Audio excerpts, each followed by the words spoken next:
to the OC Politics Show, keeping politics bipartisan, local, and on the level. Welcome to the OC Politics Show. I'm Joe Matthews. And I'm Todd DeVoe. Oh my gosh, election and pandemic fatigue. I'm dying here. Over it. Jeez, can we get rid of both these things at the same time? It'd be really nice. Can we debate Thanksgiving versus Christmas too early?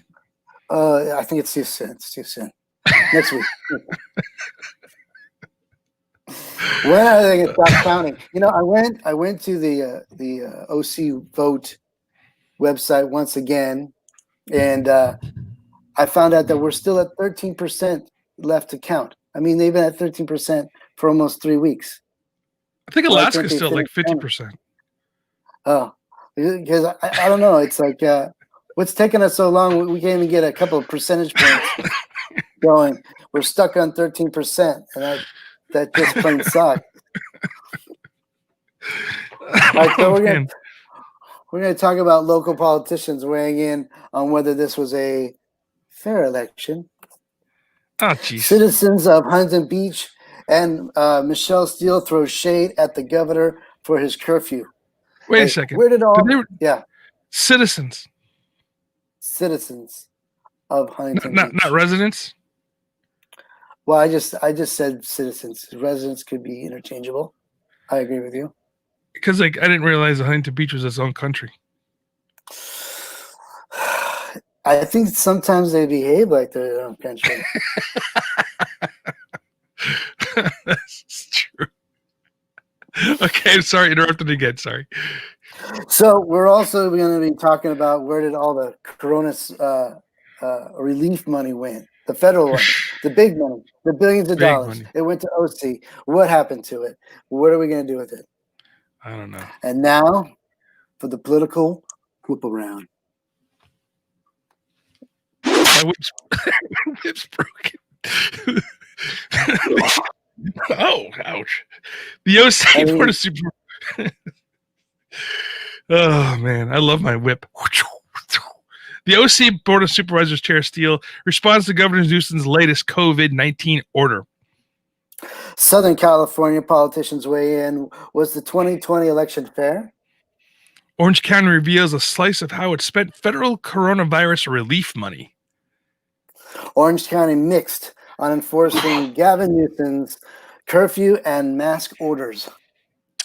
Yeah. Excuse me, I'm coughing today, and I don't know why. It's not the COVID. I swear it's not the COVID. Maybe. Or is it? Let me take your temperature. You're okay. I appreciate that. Oh, man. So today, Governor Newsom, not today, but Governor Newsom has put some crazy orders out, according to Miss Steele, Chair Steele. And, you know, she is, man, she has been elected to represent us in Congress, right? Yes. Yeah, so. By a hair's margin. by a hair. Hey, you know what? A W's a W, right? Hey, I don't know. There's 13% left. Who knows? I thought that the other guy already said he's out, right? Anyway. I know. I don't know why he would have done that. I think 13, because maybe, I don't know. Well, we'll get into that later. But so basically what you have here is that Michelle Steele is taking the governor to task on his new rules and saying that they're unconstitutional, that they're draconian, and that they are putting people out. Now, here's an interesting take on this as well. Businesses, right? And this is, I actually think they have a legal standing on this one. Businesses are looking at suing the state, saying that they are for unconstitutional taking. So almost as if it's if you come in and just say, hey, I'm going to intimate domain your property, it's called a taking. And so businesses are saying that the rules that they're applying today are so draconian that aren't allowing them to do what they need to do, that it constitutes a taking, and that the government, that the state owes them money for their losses. And I think Steele's kind of behind this. And so they take a look at this and the rules that are being applied now. These new rules are arbitrary. So, we talk about the idea, and I know that the Governor Newsom really harps on the concept of science, right? You got to trust the science. We have to look at the science. We have to look at the science. Now, what I find is that the concept of looking at the science happens to be a very capricious view of things, right? So, in other words, if it looks your view, if it's on your side, you want to use science, right? If it's not on your side, we're going to do it just for the purpose. What I mean by this is that in Orange County, the numbers don't justify putting us back into the purple tier, and it doesn't justify shutting down society in general. Now, that being said, we did had a COVID outbreak at Concordia University in Irvine, which is a place where I used to work. And so 36 students, according to Orange County Register, got that. And now Joe and I were talking about this before the show, and although there are 36 positive cases, although they're all asymptomatic right now, or the majority of them, I can't say all, because just according to the report.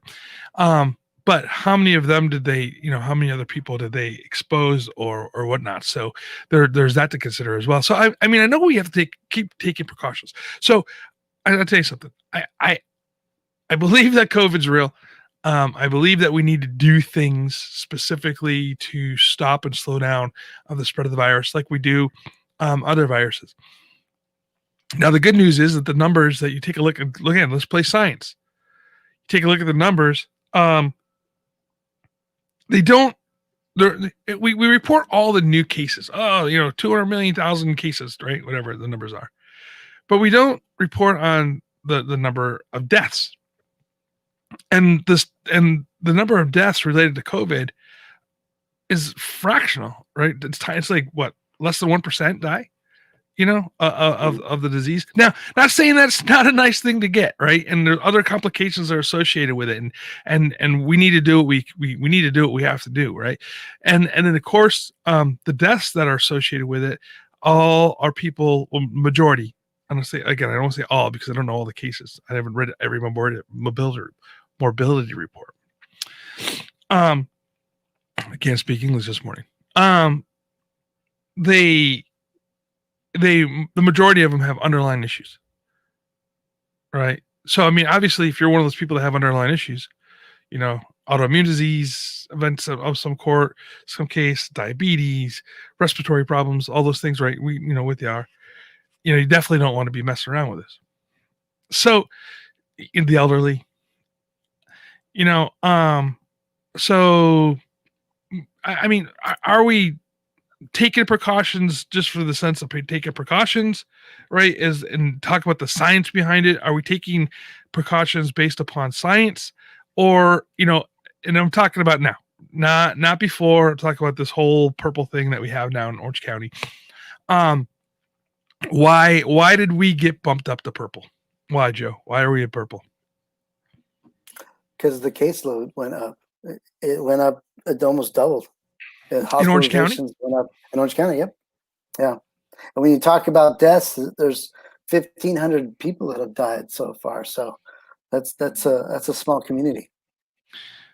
No, absolutely. And I'm saying that we should take the precautions. I'm not saying that we shouldn't do things, but we have these parameters laid out. My point about it is, I say sometimes I think that some decisions are made, and look, I agree with leaning forward. I agree with making decisions based upon the information that you have, and saying, okay, this is where we're at. This is why we're making this decision. And I make decisions, and I go, okay, on the high level of caution, risk of not risk averse, but you're saying like this is where it could be. I think this is why we need to make this decision X, right? Yeah. I'm okay with that. But the problem is that they're not laying out their case on this. And when you have conflicting information, when you have the Orange County Health Department putting out different numbers where it doesn't meet the parameters set for purple, right? That's the problem. And that's what Michelle Steele's saying. She's saying, what are the numbers here? What they're the way Orange County is right now has not met the parameters to go to purple, but yet arbitrarily, the governor's team has chosen to upgrade to purple. And I think that's the question. What's that? What do we got here? It's just the what the risk levels are. Risk levels. You know? Well, all I know is I even looked this up today, and it's on the front page of the Orange County Register. That 380 hospitalizations, and that's up 183 from the week before. And we had about 1,100 new cases reported, up from the daily case of 552. So it has went up remarkably in the last week or so. Mm-hmm.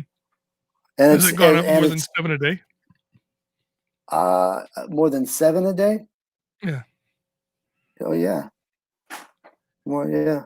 When you look at 11 for the week, 1,100 for the week. Per 1,000. What was that? It's 7 per 1,000. 7 per 1,000. 7. So 7 per 1,000, not 7 individuals. So there's 3.5 million people that live in Orange County. Voters. And I'm just saying the numbers, the numbers aren't making the. And you know what I mean? Like if there's a reason for it, and they articulate their reason. But the problem, and here now this is where you're having the conflict, right? The conflict is that the local elected officials here in Orange County have looked at the numbers as well, and their argument is it's not making that threshold. So it seems to be an arbitrary reason to turn pro. Now, again, if there's information out there that the state has that they're not sharing, that's shame on them, right? Shame on them for not sharing that information, or is it over an overabundance of caution, which is okay. I don't even have an issue with that necessarily. If you could say, hey, this is what's going on, right? But it just seems to be, and this is my point about this, right? And again, I again lean forward on these things and would rather have something I'd rather take the precaution and then walk it back than not take the precaution and have to deal with the aftermath of it, right? But you have to articulate that. And evidently, that's not being articulated to the elected officials in Orange County. I mean, the sheriff is like, we're not going to enforce it, right? I mean, his guys, and he's looking at his thing. He's like, we're not enforcing it. The city of Irvine said they'll enforce it. But it's just an interesting case. That's all. That's my point about it. We need to do what we need to do. We need to do what we have to as a society, to ensure that we are making the right decisions. I mean, again, if you read the book, The Great Influenza, it's a really great eye opener. I should I should find that guy and charge him $1 for every time I pitch his book. It's a great book. Highly recommend it. It's going to open up your eyes. Another one too is by Judy Miller called Germs. And then Hot Zone is another book that's made a movie with Dustin Hoffman in it. If you want to take a look at that stuff, the idea of epidemiology it shows how disease spreads pretty quickly. And it can spread pretty quickly. But you need to tell the people why, and that's why now it's turning into protests. The 10:01 p.m. protests that happened at Huntington Beach on Saturday. People are fed up. I mean, you said it in the beginning, right? It's everybody is just so over. It's been months, And as much as people want to blame the federal government, right? Again, here I'm going to differentiate this. As much as people want to blame the federal government for their lack of response, which I don't think there really is a lack of response there, by the way. Our state and local people. So when it comes to an event, a disaster, right? No matter what it is, earthquake, fire, flood, pandemic, it's always locally executed, right? It's federally supported, right? But it's locally executed, Yep. And if you want to blame anybody, if you feel that this response has been poor, you have to blame the local people. You have to blame the governors, right? At the end of the day. So that's where the blame lies. I'm done. Over it. Next topic. I'm gonna switch the order of the story since we're still on this kind of topic, and you talked about Sheriff Barnes pushing back again on new health orders from Governor Newsom, and police departments in Orange County's largest cities say they will respond to such calls, but with a focus on getting people to voluntarily comply instead of issuing citations. Citing the growing spread of COVID-19, Governor Gavin Newsom and the state officials issued orders this week setting the curfew from 10 to 5 a.m. starting last Saturday for people who are not engaging in essential activities like work, and expanding a statewide mask mandate when people are 6 feet from people outside of their house. Now, you got Tony Roman. This is your citizen from Newport Beach, not Newport Beach, Huntington Beach, a local restaurant owner who has been denouncing the legality of Newsom's orders as tyrannical and defying them as far back, wrote in a Friday night Instagram post that the governor was doubling down on fascism. Would you say fascism was applied for this? Well, it depends. It depends on what your definition of fascism is, right? Yeah. I know that those on the left love to paint the right as fascist, which I suppose they could be, right? But I mean, fascism is on the left as well, So I mean, if you look at the National Socialists movement, right, Mussolini and Hitler and those guys, I mean, those guys were socialists in the sense of like where they felt that the government should control everything, right? So anyway, okay. So that's I think that's where you're at, right? Where the government's controlling, or where the central government is controlling everything. Yeah. So if you use that definition. Yeah. Well, while his restaurant Basilico Pasta e Vino is usually closed around 10 p.m., Roman said he's going to open an hour later when the governor's curfew goes into effect, just to protest. So he's open from 11 to 5 now. So if you're looking for some heavy carbs at 11 o'clock at night, that's where you want to go. Basilico Pasta and Vino is your place. Calling themselves the OC curfew breakers, Alan Hostler's group. I don't know who Hostler is. Do you know who he is?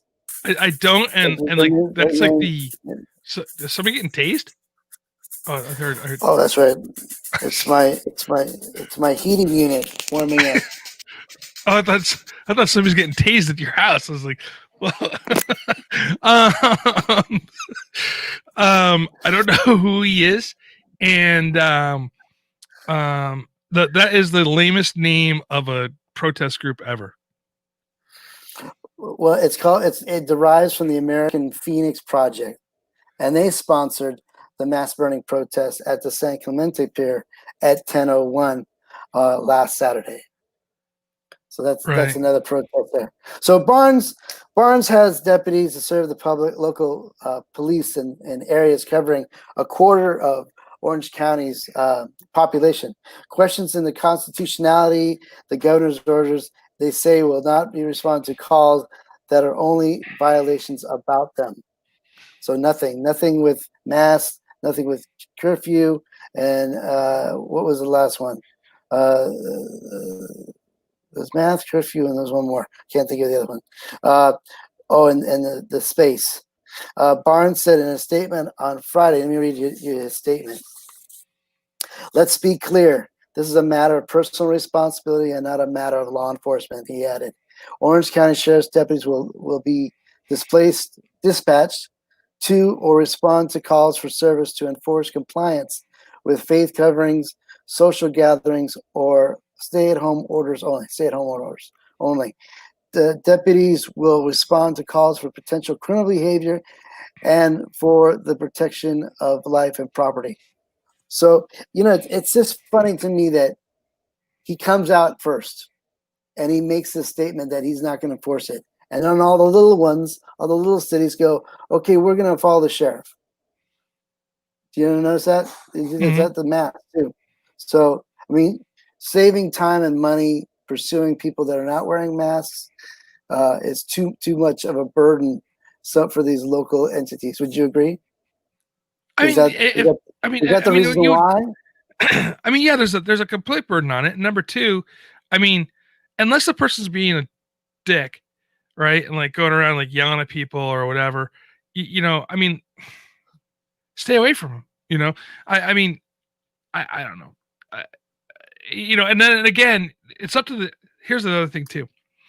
It's up to the individual shop, right? So for instance, I'll use Sprouts as an example because I go there often. You go to Sprouts and there's a sign saying wear a mask.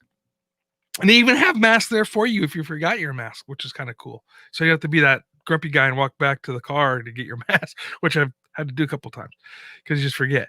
So anyway, but they have masks at the door for you, which is cool.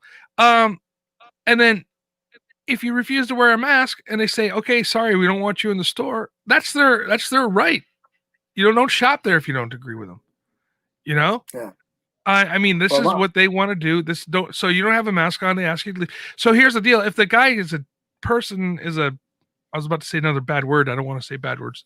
Was being bad and refusing to leave. Now they're trespassing. It's a 602. So now you have an issue where the person wants to have them leave. It's a 602 trespassing. Have them go, and be kicked out of the store for trespassing. And that's when law enforcement needs to be to be involved. Right now, if you go to a store, and let's say it's called Joe's Grocery Store, and Joe's Grocery Store doesn't have that rule on enforcement. They're like, okay, well, whatever. We're not going to enforce the mask rule. And then somebody shows up and starts screaming about Trader Joe's. It's not Trader Joe's. I was making fun of Joe's Grocery Store. Joe Matthews, right? No.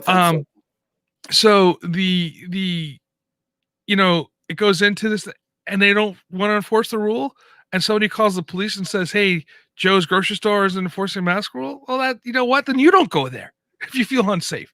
There's some common sense stuff here to stop this conflict. I don't know.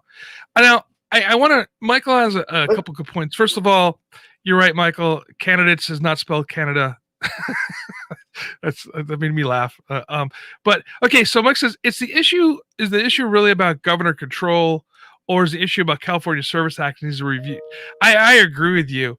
I think that the California Emergency Services Act needs to be reviewed, and what it says, But and I think it goes down to making decisions based upon the correct facts, because now what you have, and this kind of goes back to this. Now what you have though is a mistrust in the application of the law, right?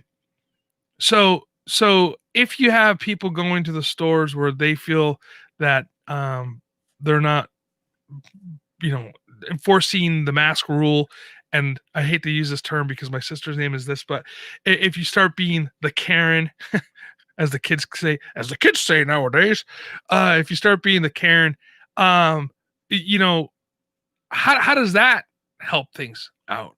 That just increases tension, So if that store does not play the game the way you want to play, don't go there. It's an easy way to vote with your feet, right? You know, Well, my daughter's had nightmare stories at Starbucks, working the register where people come up to her with no masks. She asks them politely, and then they write bad negative comments about her, right? There's signs everywhere that says, please wear a mask. So there's assholes out there. no, there are absolutely, and that's what I'm saying. Like people are like, I'm not going to Starbucks because they make me wear a mask. Well, good. Go find a coffee shop where you can go to that you can feel comfortable not wearing a mask. But if this is the company's policy, not state mandated, and when I say this is like you're not having the police department roll in and mandate stuff, because what I'm gonna get on my high horse for a second here, because now what you're having at the end of the day, right, is you're having the enforcement of a health policy with somebody with a gun. Right? Think about that at the end of the day. Is this something, and when I'm not saying the police department shouldn't have gun. I'm not this is not an anti-police rant. It's a common sense stuff, right? When you talk about force from government, right? And this is my libertarian coming out on me. When you talk about force of government, every force of government comes with the force of a gun. Think about that for a second.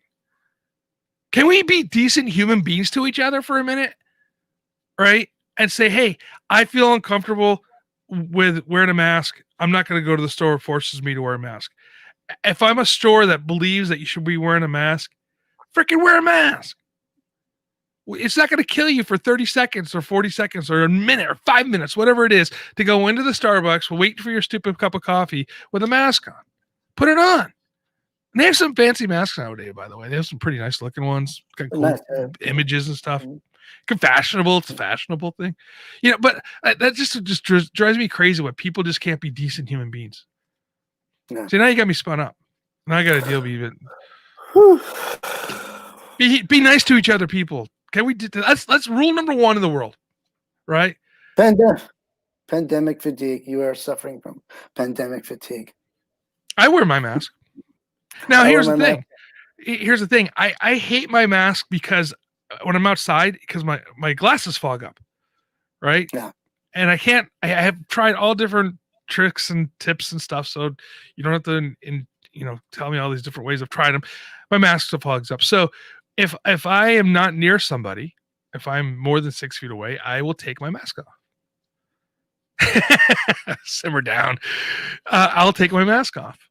And when somebody comes up to me, I take my mask out of my pocket, or sometimes it's in my hand, and I put my mask on. It's not hard. It's not hard. And no, everybody, I'm going to tell you something. People are out there. I'm on my high horse again. Damn it. People out there go, oh yeah, masks kill you. No, they don't. They don't. I mean, Joe, you both and I have been in the medical field. We've had masks on for hours at a time, doing things. You've never seen a surgeon just drop dead due to the fact that he has a mask on after doing 6-8 hour surgeries, right? No. It's not going to kill you. You might be uncomfortable. It itches your nose, your ears. Yeah, I get it. Itchy noses, scratch your nose. That is uncomfortable, but no, it does not. It does not kill you. And why are we on this topic of masks again? Jesus, this has been months. Just wear your friggin' mask when you go at places. When you're home, don't put it on. I mean, there's some silliness that happens, right? When they're like, if you're driving your car, you should wear your mask. No, you don't need to drive your. Right? That's true. Robert says if you don't wash your mask, it could make you sick. Yeah, it could make you sick, Robert. Absolutely right. But if you don't wash your underwear, it can make you sick too. So wash your clothes. Ew. Wash your mask. So anyway. All right, let's move on. What's the next topic? Oh, my topic. Yeah, let's spend some money. Yeah, Orange County reveals a slice of how it spent some federal coronavirus relief money. And relief money comes in, and basically Orange County officials have publicly detailed how they spent 7% of $500 million in federal corona relief for Orange County that obtained in April. But they have so far declined to reveal the rest. So next month, the county officials gave a general overview category on how they plan to spend the money, noting areas like PPE, testing, homeless sheltering, public health in the jails, and direct corona public health response. So yeah, money comes in, and so let me tell you this stuff, guys.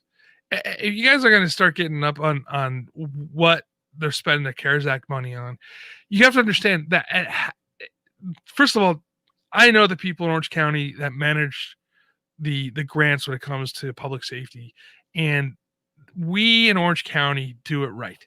So when I was working in emergency management in the county of Orange, well, I was on this board called the UAG, the Urban Area Working Group, with the UASI, the Urban Security Initiative. So it's a grant from the UASI grant. And when other states and cities larger than Orange County were losing UASI funds due to mismanagement of funds, Orange County actually received more money because of the way we manage grant funds. So I have no doubt in my mind that the grants that are being given are being looked at and being spent on things that are appropriate and being spent on things that are needed. So I have 100% faith in what they're doing up in Orange County. So stop stressing out. It's going to be spent properly. It's going to be used properly. They're very transparent. So just because they've only done 7%, it's probably because they haven't spent the others. That's what I'm saying. I'm going to leave it at that. So there you go. Okay. All right. I think this is going to be the last election story we talk about forever. What do you think? Please. Yes. Please. So, it has to do until 2022, I think. That's the next election. Right. Next major election. So anyway, so we wanted to get the impression of politicians and their viewpoints, whether or not their election was fair. And we asked Republicans and Democrats, and this is what we got. So let's start with the Republicans. Okay. Lance Trover, he is a campaign manager for incoming Representative Michelle Steele. He wrote this: Congresswoman-elect Michelle Steele supports the will of the voters, wants all legal votes counted, and recognizes that the appropriate recounts are sometimes needed. She has faith in our system of government and knows that January 20th at noon, we will have a president sworn into office. Not bad. Okay, pretty good, pretty clean. Some Republicans are a little bit more partisan. President Trump, what? I stand with you. I stand with you, just as you stood with me in 2016 until today. And wrote incoming Representative Darrell Issa, a Republican from Vista, who recently won a race for the 50th congressional district, which includes the Temecula area. The fact that poll workers are not being allowed to adversely and adequately supervise certain recounts is completely unacceptable. This is America, and I love this part. Election integrity comes first. And that's what Darrell Issa said. Another Republican actually echoed Donald Trump, a 37th state senator. We know this guy from last week, John Morlock of Costa Mesa, claimed that without evidence that fraud might be played upon the role in his loss to Democrat David Min. Morlock, after the election, wrote in his blog that the unknown X factor in the mix is the amount of actual voter fraud, referencing anecdotal accounts of voters who said they received 2 ballots or showed their votes recorded on the wrong day. And then he walked it back.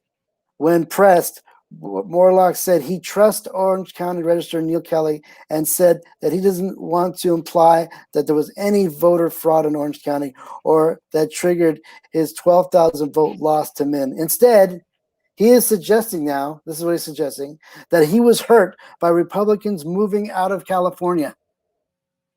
It's probably true. So 12,000 Californians moved out, so he's going to blame them. So Morlock is now running for the 2nd District supervisor seat by Steele.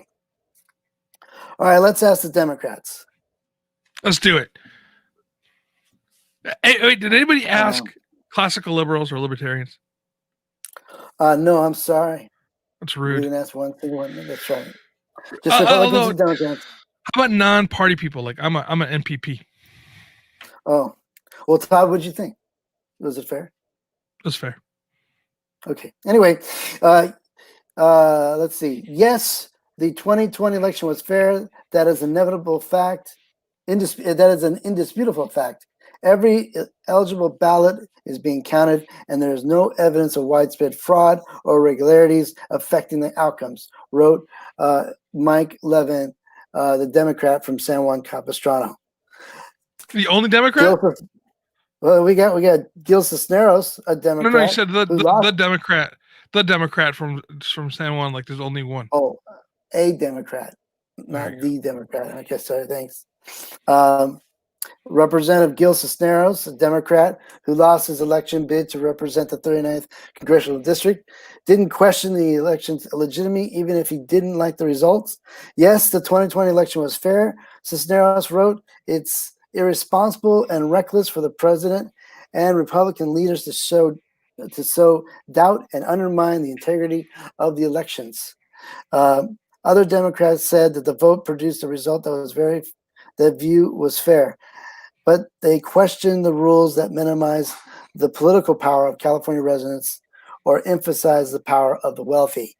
And that's Katie Porter, representative from Irvine. She wrote, "While we have a lot more work on a national level to restore the Voting Rights Act and to get the dark money out of politics, I believe the 2020 election was fair. Our democracy requires that we accept the election results regardless who wins." She added, "Biden is our president-elect." And that's funny. She wants to get rid of the dark. She wants to get rid of the dark money in politics when the Democrats actually have a favorable lead in dark money raising. Just saying. Yeah. Sounds scary, but it's dark money. Dark money stuff like the unions can give, right? Yeah. Unions can give money that's because it's representing all these other people. It's just anyway. Well, it's a whole different story, whole different topic. By the way, Joseph, it's 37 minutes plus going on right now, and we ran over a little bit today. So I think we should wrap it up. Joe? Yeah, I say good. I say. Okay. So we both can sound. So everybody, Joe, what do you? That's the worst wrap up ever. Hey, Brian's back in the picture. What's your feeling on things? I agree. I think we should wrap up. Okay. So, everybody, thank you so much for being with us today. And as much as fun as we're trying to have with politics, I like to talk about it and laugh, and it's a great way to start our morning. Please, everybody, I love you all. Love America, and stay safe. Wear a mask. Love you too. Love you, Brian. All right. Love you, Michael. Love you, Bobby. Love you all. Okay. And everybody, hey, wear a mask. Be safe. Have a great Thanksgiving. Eat lots of turkey or whatever you like to eat on that day. If you're vegan, I guess it's tofurkey. And just enjoy your family. And please follow us on your favorite podcast player. And join us next week here live on the OC Politics Show.